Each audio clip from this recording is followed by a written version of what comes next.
L'info du jour nous conduit donc aujourd'hui aux États-Unis où l'étreinte de Donald Trump sur le parti républicain est en train de se confirmer aux primaires. Alors que les électeurs étaient appelés hier à choisir ceux qui représenteront les deux partis en novembre prochain, force est de constater qu'il vaut mieux, côté républicain, avoir le soutien du président américain ou au moins ne pas se risquer à la critique. Thomas Massie en a fait les frais hier dans le Kentucky, devenu la bête noire de la Maison-Blanche. Cet élu républicain à la Chambre des représentants a été tout bonnement poussé vers la sortie. Que nous dit cette séquence? Ce scrutin qui fait figure de test à 5 mois des élections de mi-mandat confirme-t-elle la mainmise de Trump sur le grand hall party? Jean-Claude Beaujour, bienvenue sur ce plateau. Bonjour à vous. Vous êtes avocat international, spécialiste des États-Unis, président du Forum transatlantique. Un mot peut-être à tous les téléspectateurs qui nous regardent. Cette élection, normalement, elle aurait dû être passée presque sous silence. Elle est organisée à chaque fois en amont des midterms. Il s'agissait de quoi? De choisir des noms, des personnalités, dans le camp républicain, mais aussi dans le camp démocrate. Alors, les primaires dans le parti servent en général à partager les rivaux de même parti. D'une manière générale, le président ne s'immisce pas à ce point dans le scrutin parce qu'il est évident que l'objectif, c'est de battre le camp adverse. Donc, il n'est pas question, d'une manière générale, d'être dans la division, de jouer la division à l'intérieur de son propre parti. Sauf que là, Donald Trump a une personnalité particulière et puis, surtout, sur le fond, c'est surtout une différence de ligne. Ceux qui ont été battus sont souvent des gens qui ne se sont pas opposés à Donald Trump parce que simplement ils voulaient s'opposer à Donald Trump. Ils se sont opposés à la ligne politique menée par l'actuel gouvernement. Par exemple, faire campagne contre la guerre en Iran, faire campagne contre la guerre, refuser l'interventionnisme américain, sont des lignes de fracture qui sont très fortes au sein du Parti républicain. Et donc là, la ligne du président l'a emporté et le candidat Thomas Massie s'était opposé. Ça lui a coûté la bagatelle de 15 millions de dollars. Voilà, il s'est opposé, c'est pas n'importe qui, il est élu à la Chambre depuis des années, donc il fait partie du camp républicain depuis des années. On va regarder quand même quelques images et puis revenir aussi sur son profil parce qu'il a eu des prises de position assez virulentes à destination du président américain. En regardant l'image, donc ce qu'il s'est passé ces dernières heures pendant cette élection, regardez. Malgré sa défaite dans les urnes, il est accueilli avec ferveur par ses partisans. Thomas Massie, candidat dans le Kentucky pour les primaires, ne sera pas sur les listes des élections de mi-mandat en novembre prochain. Le député de 55 ans est l'un des rares au sein des Républicains à s'opposer à Donald Trump. Nous nous sommes comportés avec honneur tout au long de cette campagne et nous continuerons ainsi. Durant la campagne, Thomas Massie a subi les foudres du président américain. Qualifié de loser, d'idiot ou encore de faux républicain, le député avait poussé l'an dernier l'administration Trump à rendre public des documents du dossier Epstein. Donald Trump a apporté publiquement son soutien à un autre candidat, Ed Gallrein, agriculteur et ancien membre des forces spéciales. Le ministre de la Défense, Pete Hegseth, avait même été dépêché dans le Kentucky pour le soutenir. Et c'est donc lui qui représentera le parti républicain dans le district lors des élections de mi-mandat. Je tiens à remercier le président Trump pour son soutien, ses soutiens et ses conseils tout au long de cette campagne. Le milliardaire républicain tente à tout prix d'empêcher les élus de son camp, jugés déloyaux, de remporter les primaires. Et dans un message sur X, le directeur de la communication de la Maison-Blanche prévient. Ne doutez jamais du président Trump et de sa puissance politique. Faites des conneries et vous allez voir. Avec la défaite de Thomas Massie, le président démontre qu'il a toujours la main mise sur son parti et que toute voix dissonante s'expose à des représailles. Voilà, parlons peut-être de cette opposition affirmée et revendiquée de Thomas Massie. C'est un choix qu'il a fait. On voit ce que ça lui coûte. Aujourd'hui, il a œuvré pour l'Epstein File, donc il s'est directement attaqué à Trump. C'est ça qu'il paye aujourd'hui. Madame, j'ai envie de vous dire, attention, on dit qu'il s'est attaqué à Donald Trump. Il a fait des choix politiques, il a fait un choix politique qu'une majorité d'Américains souhaitaient. Je rappelle par exemple sur le dossier Epstein, le président lui-même avait fait campagne en disant « Je vais dire tout ce qu'il y a à dire, je laisserai, on veut avoir accès au dossier parce que précisément les démocrates avaient des choses à cacher. » Donc lorsque le candidat dit « Attention à la guerre en Iran », on voit bien le résultat aujourd'hui. Alors, est-ce qu'il fallait y aller, pas aller, c'est un autre sujet au sein de l'équipe du président. Mais ce ne sont pas des gens qui se sont attaqués à la personne du président en tant que tel. Ce sont des élus qui ont une certaine habitude du Congrès et qui ont indiqué que le choix du gouvernement américain n'était pas celui qu'ils feraient s'ils étaient aux responsabilités. C'est cela qu'il faut aussi redire. Et effectivement, on a entendu dans le son que vous avez projeté, on a entendu comme remarque ceux qui sont des imbéciles, etc. Ça a été gentiment traduit. La phrase était la suivante: faites les cons et vous verrez ce qui se passera. Ça, c'est une menace, clairement. Faites les cons. Donc, au-delà, effectivement, de la menace, mais c'est oublier que c'est le fonctionnement démocratique américain qui est en jeu, parce qu'effectivement, les membres du Congrès sont là aussi pour pouvoir contrôler, être un contrepoids à ce que fait le président. Et là-dessus, qu'on soit clair, qu'on ait un président démocrate ou républicain, c'est le système américain qui veut que le Congrès est là pour contrebalancer le pouvoir du président. C'est là où il y a un sujet pour la part de ceux qui ont fait cette déclaration. Qu'est-ce que ça nous dit et qu'est-ce qu'il faut comprendre de tout cela? C'est que ce scrutin, c'était quoi? Une sorte de test de loyauté pour le Parti républicain, aussi faire le tri entre les bons et les méchants? Oui, rappelez-vous qu'il y a déjà quelques mois, le président avait dépêché un certain nombre de ses collaborateurs pour commencer à travailler aux primaires, parce que tout d'abord, il a peur de perdre les primaires. Donc évidemment, il a demandé aux républicains de se regrouper, d'être comme un seul homme derrière lui, et c'est ce qui s'est produit il y a quelques semaines, où il y a véritablement des messages qui ont été passés avec une phrase qui n'est pas passée inaperçue, c'est de dire: il nous faut trouver de bons candidats. Ça, c'est la première chose.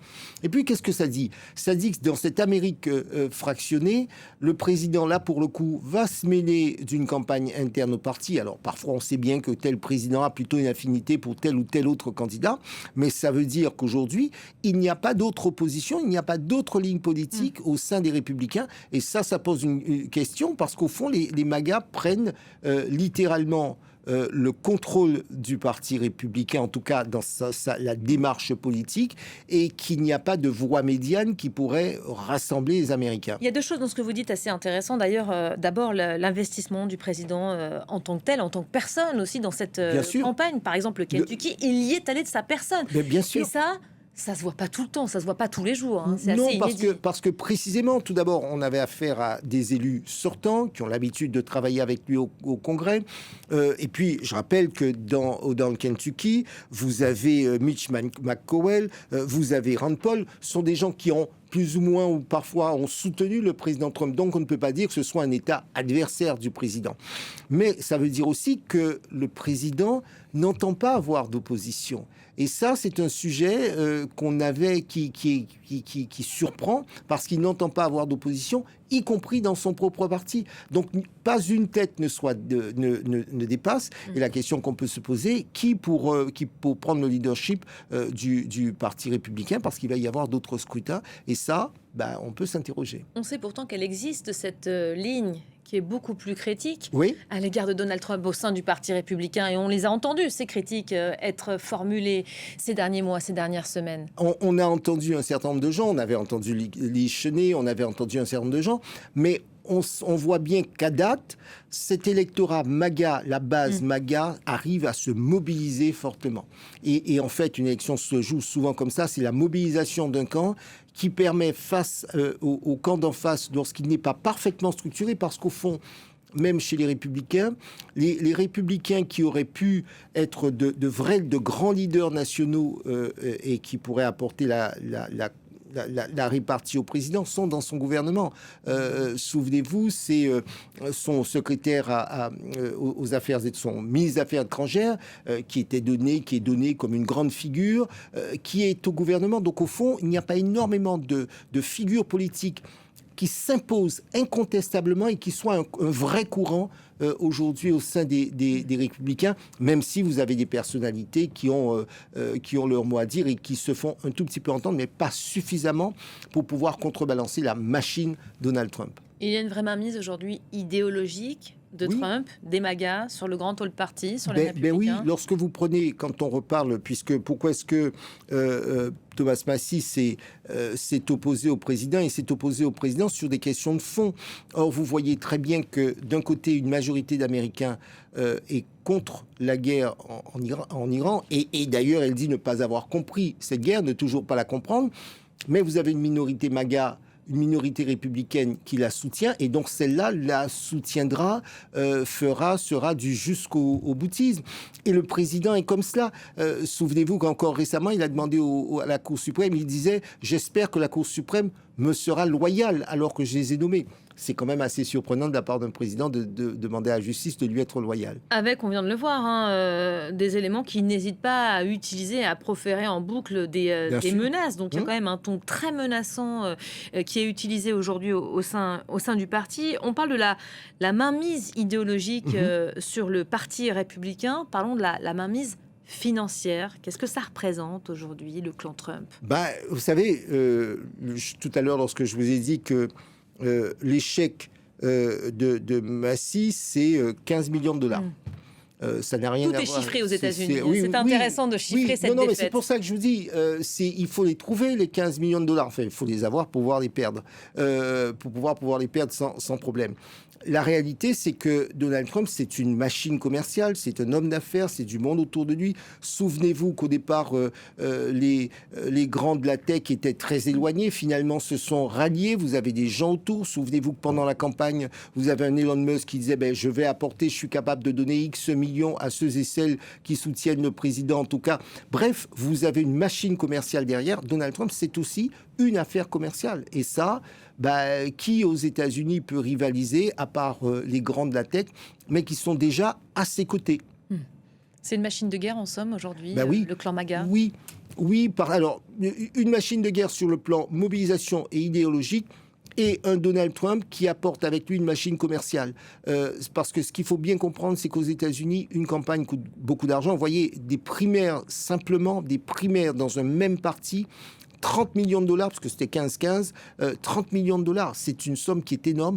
Je vous rappelle qu'en France, le montant d'une campagne présidentielle est plafonné de mémoire à 47 millions. Voilà, ça remet l'église au milieu du village, comme Absolument. on dit. De rappeler les chiffres dans les autres pays.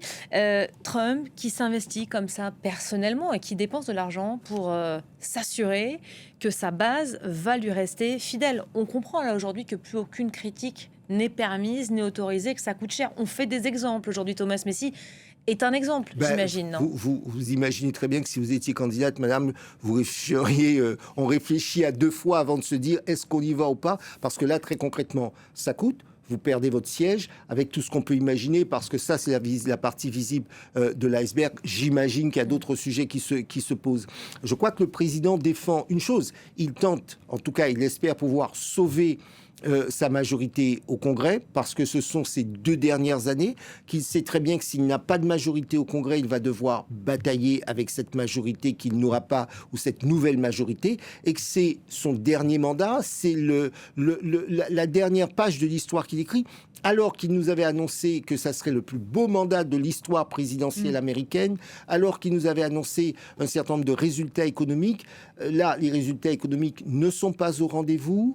Les signaux, les clignotants sont plutôt à l'orange qu'au vert, avec en plus une guerre dans laquelle on sait il s'est enlisé et dans laquelle il traîne une partie du monde. Donc là-dessus, je pense que c'est l'occasion de tourner un petit peu, de dire regardez de l'autre côté, je suis tellement bon que je gagne aussi les élections. C'est aussi cela le message. Il nous annonce beaucoup de choses, Donald Trump, et on voit souvent que c'est bon pas toujours la même réalité. Mais c'est surtout un bon communicant. Un très bon communicant. Reste qu'aujourd'hui, le peuple américain est en train de redescendre un peu de son nuage, parce que quand on regarde au niveau national ce que nous disent les sondages, c'est pas tout à fait la même chose. Il y a des critiques qui s'expriment, et on l'a vu aussi au sein du camp MAGA. On est à un peu plus de 5 mois des élections de mi-mandat, les fameuses midterms. Quelle est la posture de Donald Trump, et que faut-il voir aussi dans cet investissement personnel, dans ces primaires? On regarde quelques images ensemble, et puis on en reparle juste après. Regardez. Sur ce parking d'un supermarché d'Atlanta, ses clients ne remplissent plus leur chariot. Percutés de plein fouet par l'inflation, ils se sentent abandonnés par Donald Trump. La vie devient de plus en plus inabordable. L'administration actuelle avait promis de réduire les prix de l'essence, des produits alimentaires et le coût de la vie. Mais ces prix ne font qu'augmenter. Les prix à la pompe ont augmenté d'environ 40% depuis fin février, à tel point que de nombreux automobilistes ne font plus le plein et se contentent de quelques litres à chaque passage en station, comme ici dans le Michigan. L'Association américaine des automobilistes s'inquiète de telles pratiques. C'est clairement une préoccupation majeure pour les automobilistes. Comment faire des économies? Selon notre récent sondage, 47% des conducteurs du Michigan roulent avec un niveau de carburant très bas. Autant de nouvelles habitudes de consommation qui symbolisent l'inquiétude et la colère qui montent dans le pays. Selon un sondage Reuters-Ipsos sorti en début de semaine, Donald Trump ne serait plus qu'à 35% d'opinion favorable, contre près de 50% en début de mandat. Pas de quoi ébranler le président américain pour autant. Notre inflation, ce n'est que du court terme, car si vous remontez juste avant la guerre, nous étions sur les 3 derniers mois à 1,7% d'inflation. Et maintenant, ce qui va se passer, c'est qu'aussitôt que cette guerre sera terminée, vous verrez l'inflation redescendre probablement à 1,5%. À moins de 6 mois des élections de mi-mandat, Donald Trump préfère faire taire les voix critiques au sein de son propre camp. Les victoires lors de primaires organisées ces derniers jours des candidats républicains qu'il avait soutenus ont confirmé sa mainmise sur le parti, au risque peut-être d'affaiblir sa base et de décourager certains électeurs d'aller voter. Réponse en novembre dans les urnes. Et Jean-Claude Beaujour, c'est pas à vous, spécialiste des États-Unis, que je vais apprendre qu'il y a un très grand mécontentement qui s'exprime aujourd'hui outre-Atlantique. Je disais y compris au sein du camp républicain. Ces chiffres, là, ces sondages, 35% d'opinion favorable, ça nous dit quelque chose quand même. Oui, parce que le président a peut-être oublié que ça n'est pas parce que les électeurs ont voté pour lui qu'ils ont voté pour sa personne en tant que telle. C'est pas une, il n'est pas le Messie, pardonnez-moi de ce jeu de mots. Moi, j'ai passé du temps à rencontrer un certain nombre de gens qui ne sont pas forcément républicains, mais qui ont voté Donald Trump lors de la précédente élection.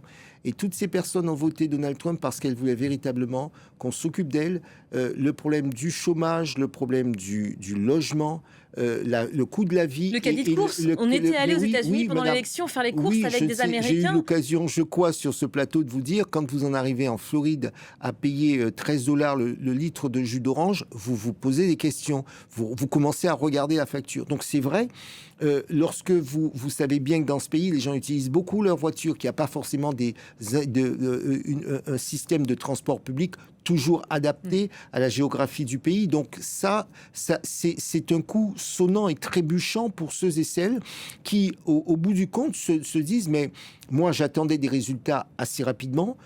Et c'est vrai que nos concitoyens ou les électeurs ont tendance à imaginer que parce qu'une politique est mise en place, elle va pouvoir avoir des résultats dans les 3 mois, dans les 6 mois. C'est vrai qu'il faut souvent attendre un certain délai, mais pour le coup, ça fait 2 ans qu'il sera en responsabilité. Et donc, les électeurs attendent des résultats concrètement pour eux. Et je crains que la seule réponse de dire que si la guerre se termine, vous verrez, l'inflation va redescendre, ne soit pas suffisant pour ceux qui, à la fin du mois, ont besoin de payer leurs factures. J'ajoute un petit mot, c'est que son électorat est un électorat avec une large base populaire. Et donc, cela, le prix du caddie compte encore plus que pour d'autres. C'est pour ça qu'il a été élu, Trump, en premier lieu, oui, pour l'économie et ses promesses sur le pouvoir d'achat. Aujourd'hui, il ne répond pas à ses promesses. En tout cas, on ne peut pas continuer, il ne peut pas continuer à dire « vous verrez ». Vous savez, quand vous passez à la caisse, vous ne dites pas au caissier du supermarché « je vous laisse ma carte de crédit, je vous paierai dans 2 mois ou dans 3 mois, ça ira mieux ». Comme il l'avait fait en pleine campagne, on s'en souvient. Vous devez payer tout de suite et à la fin du mois, votre banquier vous rappelle que vous êtes à découvert. On a eu l'occasion sur votre plateau de parler du coût du loyer en Californie ou dans certaines régions des États-Unis ou en Californie, on peut être pauvre avec 3500 $ par mois dans la baie de San Francisco. Et le drame, c'est que quand vous êtes CSP+, vous pouvez partir de Californie, aller faire du télétravail depuis l'Arizona. Mais lorsque vous êtes serveur dans un bar ou un café, vous ne faites pas du télétravail. Et ça, c'est ça, cet électorat qui souffre beaucoup et qui le rappelle et qui risque de le redire dans les urnes. Il s'est tiré une balle dans le pied, on le voit derrière avec ses tarifs douaniers. C'était les premières déclarations choc au début de son second mandat. Il s'est tiré une balle dans le pied, Donald Trump, avec ses prises de position à l'international. Je pense évidemment à la situation en Iran, qui est une impasse. Aujourd'hui, à Téhéran, il y a le chef de l'armée pakistanaise qui est en train d'essayer de convaincre les Iraniens de valider un accord avec les États-Unis, parce que ça embête tout le monde, cette affaire. Lui, le premier, d'ailleurs. Écoutez, moi, je pense, et pour que les choses soient vraiment claires, ce ne sont pas, que ce soit le dossier ukrainien, que ce soit le dossier iranien, ce sont loin d'être des dossiers faciles. Simplement, le président, le candidat, a beaucoup rappelé que lui réglerait les problèmes. Allez, je suis généreux en 3 mois. Il a souvent dit, en l'espace d'une semaine, je réglerai le problème. Ou en un coup de fil, d'ailleurs. Ou d'un coup de fil. Or, vous savez, avec un peu de bon sens, on sait bien que ces problèmes sont trop complexes pour pouvoir être réglés aussi facilement. Donc ça, c'est la première chose, qu'il a fait des promesses que concrètement, aucun homme politique sérieux qui vous ferait cette promesse ne devrait être pris au sérieux, en tout cas au mot. Donc première chose, c'est compliqué. Deuxième chose, il n'a peut-être pas suffisamment tenu compte d'un certain nombre de ces cadres dirigeants de l'administration, qui sont des hommes et des femmes remarquables en termes parfois d'expérience sur notamment, par exemple, vous pensez à qui ? Je pense à un certain nombre d'officiers généraux qui ont été remerciés alors même qu'ils ont pu, et ils ont vraisemblablement dit, Monsieur le Président, il y a un risque que le détroit d'Ormuz soit fermé. Il y a des notes là-dessus, c'est complètement acté. Il a eu accès à cette information. Et ça a été négligé. Ça a été négligé par son ministre de la Défense qui n'a pas correctement fait le job, parce que dire qu'on va écraser, anéantir la Perse, c'est presque ridicule et c'est complètement grotesque. Et vous voyez l'impasse dans laquelle nous sommes. Moi, je parle de faits. Quand on est avocat, on parle de faits. Les faits, c'est qu'on est parti sur une guerre qui devait régler le problème du nucléaire, du balistique et du peuple iranien qui est royalement sacrifié dans cette histoire. Et aujourd'hui, aucun de ces 3 sujets n'est réglé. Et nous avons le détroit d'Ormuz qui crée une crise économique planétaire. Si je résume ce que vous venez de dire, il ne tient pas ses promesses. Toute forme de critique au sein du gouvernement et du parti, on vient de le voir lors de ses primaires, est complètement proscrite. Et j'ajouterais même, pire, il aggrave la situation économique des Américains, non ? Je serais tenté de lui dire, si je l'appelais au téléphone, Monsieur le Président... Visiblement, il répond aux journalistes, vous pouvez tenter votre chance. Je vais essayer. J'ai envie de lui dire, Monsieur le Président, il est temps d'écouter votre entourage et un certain nombre de gens qui ne sont pas que des imbéciles. Rassurez-vous, Monsieur le Président, il y a des gens aussi expérimentés. La prudence, c'est pas de la lâcheté. La prudence, c'est simplement le signe qu'on vit dans un monde et qu'on ne vit pas tout seul. Prenez par exemple, on a beaucoup vilipendé l'état de droit en disant tout ça, ça n'est rien. Et tiens, récemment, j'ai entendu un responsable politique américain, son ministre des Affaires étrangères, le secrétaire d'État, convoquer le droit international pour le détroit d'Ormuz. Tiens donc, il me semblait que le droit international ne servait à rien, que l'état de droit, c'était de la tarte à la crème. Vous voyez, c'est ce genre de choses qu'on ne peut pas dire, qui est très vrai aux États-Unis parce qu'on a, au nom de l'efficacité politique, on dit, il faut être efficace, donc on ne respecte plus aucune règle, et même mieux, on prend ses désirs pour une réalité acquise. Ça, je vais vous dire, nous devrions nous en inspirer parce que c'est un vent qui n'est pas qu'aux États-Unis, parce que je sens poindre ce mouvement ailleurs, y compris chez nous. Un besoin d'efficacité et de résultat qui, justifie une forme d'autoritarisme qui s'installe, qui est déjà installé même. Moi, j'ai envie de vous dire, un besoin d'efficacité de la part soit de nos concitoyens, soit des hommes et des femmes de cette planète qui est légitime, parce que beaucoup de gens souffrent, c'est légitime. Pour autant, je dis que cette réponse à l'efficacité ne doit pas oublier un cadre dans lequel nous devons agir. Et pourquoi est-ce qu'il y a ce cadre ? C'est parce que il garantit plus ou moins correctement, parfois encore insuffisamment, mais un certain nombre de droits fondamentaux. Il garantit la personne humaine, la souveraineté des États. Ça, c'est une chose à laquelle je suis pour ma part attaché. Et je dis attention, dans un pays ou dans un État où il n'y a plus de limites, si le pouvoir n'arrête pas le pouvoir, alors ça peut, et c'est humain, ça peut laisser place à des dérives. La fin ne justifie pas les moyens. Merci beaucoup, Merci, madame. Jean-Claude Beaujour, d'avoir été l'invité de l'info du jour. On va